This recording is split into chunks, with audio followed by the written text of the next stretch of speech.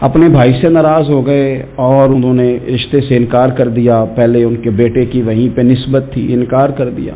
کئی لوگوں نے ان سے کہا, میں نے بھی کہا, تو وہ کہنے لگے پیر صاحب عزت بڑی کرتا ہوں آپ کی, لیکن میں مرد ہوں, ایک دفعہ نہ کر دوں تو پھر ہاں نہیں کیا کرتا. تو میں نے اس صاحب سے کہا, میں نے کہا یوں نہ کر, اگر صبح قیامت تیرے بارے میں کوئی سخت فیصلہ آ جائے اور رب کو منانا ہو کسی مقام پر تو کیا کہے گا؟ بہانے بنا بنا کے ہم سخت ہو گئے, دل اتنے سخت پتھر کر لیے, میں فلاں ہوتا ہوں جی, میں نہیں دوبارہ کسی کی سنتا. اور خدا کے بندو, میرے نبی پاک علیہ السلام نے فرمایا مومن تو اس طرح ہوتا ہے جس طرح اونٹ کے ناک میں نکیل ہوتی ہے, بٹھا دو تو بیٹھ گیا, اٹھ جاؤ تو اٹھ گیا. اور حضور نے فرمایا وہ لوگ جو بہت بد اخلاق ہیں, جھگڑالو ہیں, فسادی ہیں, سخت دل ہیں, وہ لوگ جنت میں نہیں جائیں گے. جو جھگڑے کرتے پھرتے ہیں جھگڑالو لوگ ہیں. عزیز دوستو, اپنی زندگی کے اندر طبیعت میں نرمی, اگر طبیعت نرم ہو گئی نا جی, مزاج میں نرمی آ گئی, تو پھر آپ محسوس کریں گے کہ آپ معاف کرتے بھی جلدی ہیں اور معافی دیتے بھی جلدی ہیں. پھر آپ کے تعلقات بچیں گے, آپ کی نسبتیں بچیں گی, آپ کے بہت سارے رشتوں میں قربت آئے گی, ٹوٹیں گے نہیں. ایک تو دل نرم کریں, کسی شخص کے بارے میں دل میں کوئی بات ہے تو اسے معاف کریں اور معافی دیں. کچھ لوگ بالکل ٹھیک ٹھاک ہوتے ہیں, کوئی ناراضگی نہیں ہوتی, لیکن آپ نے بچی کی شادی کا کارڈ دیا نہیں تو فوراً ناراض ہو جاتے ہیں. اور پھر آپ سمجھا رہے ہیں, قائل کر رہے ہیں, وہ تیار ہی نہیں ہے قائل ہونے کو. سنو, اور اس حدیث کو یاد رکھنا, نبی پاک صلی اللہ تعالی علیہ وسلم نے فرمایا جس کے پاس اس کا بھائی عذر لایا, بھائی معافی مانگنے آیا اور پھر اس نے معاف نہ کیا, اللہ کے حبیب فرماتے میرے حوض کوثر پہ نہ آئے. تو سخت ہو کے بیٹھ گیا, تو کہتا ہے میرے سے پہلے سنے, میں آپ کو بتاؤں اس نے میرے ساتھ کیا کیا. اور ٹھہر جا, اگر حساب کتاب کے بعد معافی والا اصول رکھ لیا جائے کہ پہلے حساب کتاب ہوگا, غلطیوں کا مداوع ہوگا, پھر معافی ہوگی, تو یہی حساب اگر رب کریم بندوں کے ساتھ کرے تو پھر میں اور آپ کدھر جائیں گے؟ تو اس سادی بات پہ آ جاؤ نا, تو دو جملوں میں حضور نے سمجھائی ہے. فرمایا تم رب کے بندوں کو معاف کر دو, اللہ تمہیں معاف کر دے گا. تو آج کی شب سے پہلے, آج کے دن سے پہلے, رمضان المبارک کے تشریف لانے سے پہلے اپنی طبیعت کے اندر ایسا ذوق لائیں, ایسی طبیعت لائیں کہ ہم نے معافی دینی بھی ہے اور معافی لینی بھی ہے.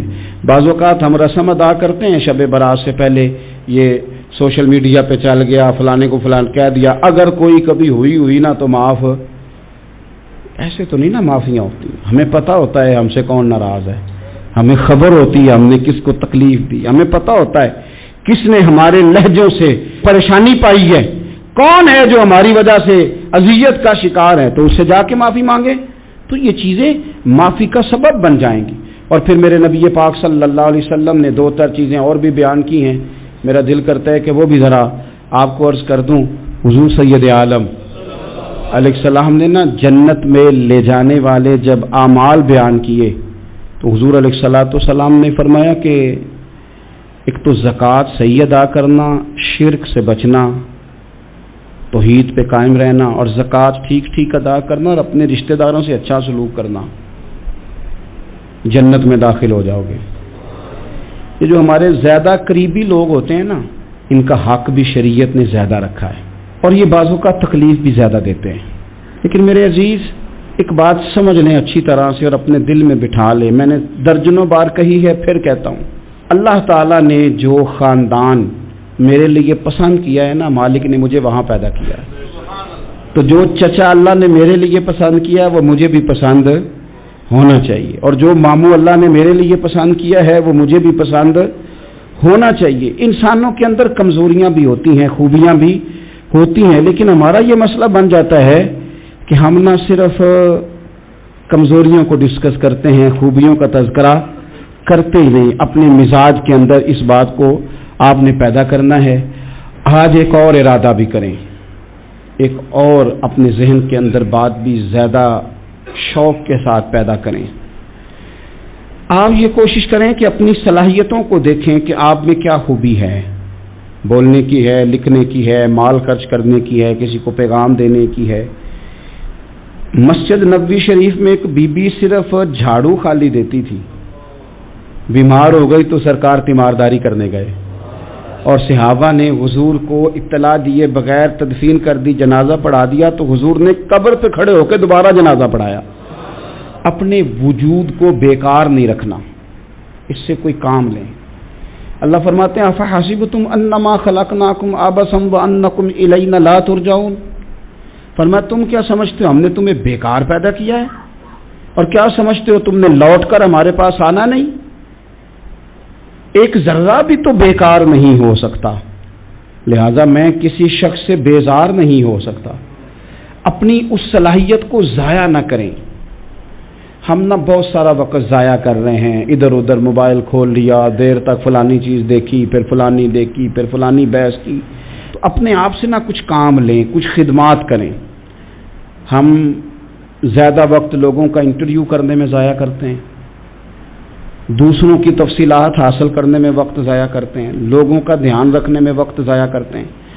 آج کے بعد اپنا دھیان رکھنا ہے، اپنی صحت کا دھیان رکھنا ہے، اپنے معاملات کا اپنے اوپر تھوڑی توجہ دینی ہے، کوشش کرنی ہے کہ کس حد تک ہم اپنی صلاحیت سے فائدہ لے کے کسی کا کچھ نفع کر سکتے ہیں تو وہ نفع کریں، اپنے وجود کو نفع بخش بنائیں۔ حدیث پاک سنیں گے تو آپ محسوس کریں گے کہ اللہ کتنے اجر دینے والا ہے۔ نبی پاک علیہ السلام نے فرمایا جس نے دین کے رستے میں اتنی دیر بھی قتال کیا، لڑا اتنی دیر جتنی دیر اونٹنی کا دودھ دھونے میں لگتی ہے، اتنا تھوڑا وقت بھی دین کے لیے اگر کوئی نکلا، جد و جہد کی، قتال کیا، لڑا، فرمایا اس بندے کو بھی اللہ جنت عطا فرما دے گا۔ اتنا تو کام کرے نا، اتنا تو کام کرے۔ اور حضور علیہ السلام نے رغبت دلائی، یعنی جتنا بھی عمل، حضور فرمانے لگے کسی عمل کو چھوٹا نہ سمجھنا، کچھ نہ ہو سکے تو اپنے بھائی سے مسکرا کے میلی لینا، اللہ اس پر بھی صدقے کا ثواب عطا کر دے گا۔ اور نبی پاک علیہ السلام نے فرمایا دوزخ سے بچ جاؤ صدقہ دے کے۔ خیال آتا تھا یا رسول اللہ کتنا کو دیں؟ تو فرمایا خشک کھجور کا ایک ٹکڑا، یعنی پوری کھجور بھی نہیں، خشک کھجور کا ایک ٹکڑا بھی خیرات کر کے بچ سکتے ہو تو وہ کر کے ہی صدقہ دے کے اللہ کے عذاب سے بچ جاؤ۔ معنی کیا ہے ان ساری روایتوں کا کہ کچھ کرو تو صحیح نہ، کچھ کرو تو صحیح نہ۔ ہمارے ایک بزرگ تھے تو کرونا کے دنوں میں انہوں نے ایک جملہ کہا، کہنے لگے یہ کرونا پتہ تمہیں کیا کہنے آیا ہے؟ کہنے آیا ہے کہ بیماریاں آ رہی ہیں، حالات خراب ہیں، یہ کرونا نہیں، یہ کہتا ہے کچھ کرو نا، کچھ اللہ اللہ کرو نا، فارغ نہ بیٹھو، دیکھو کیسے لوگ ڈھیروں کے ڈھیروں اب جا رہے ہیں، اب کچھ کرنا ہے انشاءاللہ تعالی، اب کچھ وقت ضائع نہیں کرنا اور زندگی میں کچھ۔ میں کہہ چکا ہوں کہ ایک بندے کو بھی اللہ نے بیکار نہیں پیدا کیا، ہم نے خود اپنے آپ کو بیکار کر لیا ہے۔ اپنے آپ کو بیکار نہ کریں۔ جب رب کہتا فحسبتم انما خلقناکم عبث، کیا تم سمجھتے ہو میں نے تمہیں بیکار پیدا کیے؟ آپ لوگ بڑے کام کے ہیں، بس اپنے آپ کو پہچانے۔ اقبال کہنے لگے عجب نہیں کہ خدا تک تیری رسائی ہو اور تیری نظر سے تو پوشیدہ ہے آدمی کا مقام، تو بندے کو نہیں سمجھ سکا تو وہاں تک تو کیسے جائے گا؟ اپنے آپ کو پہچانے۔ یہ جو کہتے ہیں نا مجھ سے کچھ بھی نہیں ہوتا، ناراض تو نہیں ہو جائیں گے؟ یہ کچھ کرنا نہیں چاہتے، یہ صرف ادھر ادھر دھیان رکھ کے ایک فوٹو چڑھا کے ادھر بھاگ ادھر اپنے نفس کو راضی کرتے ہیں۔ نفس بس کہہ رہا ہے آج یہ کر لو تو وہ کر لیا، ادھر دیکھ لو تو ادھر دیکھ لو۔ اس سے نکلیں، مثبت مضبوط مستحکم ارادے کریں اور پھر چل نکلیں۔ لڑنا شرط ہوتا ہے، جیتنا شرط نہیں ہوتا۔ تاریخ یہ نہیں دیکھتی کہ جیتا کون کون، تاریخ یہ دیکھتی ہے کہ لڑا کون کون، میدان میں کون کون رہا۔ اللہ بدر میں کامیابیاں دیتا ہے، احد میں کئی دفعہ کہتا ہے واپس پلٹو، خندق آئے گی تو پھر کامیابیاں مل جائیں گی، خیبر آئے گا تو پھر کامیابیاں مل جائیں گی۔ تو اس لیے ہمیشہ جیتنا ہی ضروری نہیں، لڑنا ضروری ہے۔ ہمت کریں، کوشش کریں۔ اللہ تعالیٰ آپ سب کو جزائے خیر عطا فرمائے۔ آخر دعوانا ان الحمدللہ رب العالمین۔